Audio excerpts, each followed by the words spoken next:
Hello students, let us read the question. A conductor wire having 10 raised to 29 free electrons per cubic meter carries a current of 20 ampere. If the cross section of the wire is 1 millimeter square, then the drift velocity of electrons will be given E is equal to 1.6 into 10 raised to minus 19 coulomb. इस question के लिए जो main concept है वह है कि current passing through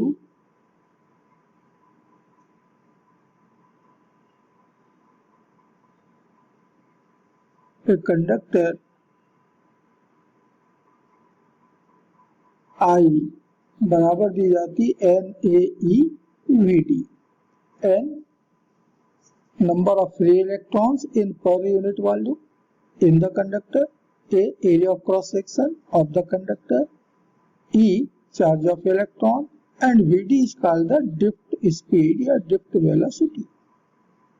और हमें इसी को यहाँ पर कैलकुलेट करना है, तो यहाँ से हमको VD ये बराबर मिलेगा I अपॉन NAE। अब हमें क्वेश्चन में दिया हुआ है कि number of free electron in per unit volume is 10 raised to 29, current I is 20 ampere and area of cross section is 1 millimeter square, while E is equal to 1.6 10 raised to minus 16 coulomb. So given in the question,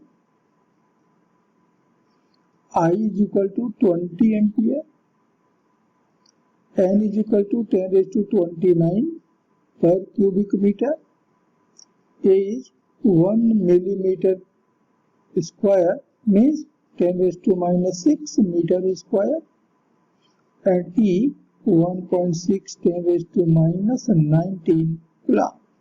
ये सारे data हम ऊपर वाले equation में रख लें तो हमें मिल जाएगा drift velocity VD is equal to I20 and 10 raised to 29, A area 10 raised to minus 6 and E 1.6 into 10 raised to minus 19। तो 10 raised to minus 6 and 10 raised to minus 19 total हो गया 10 raised to minus 25।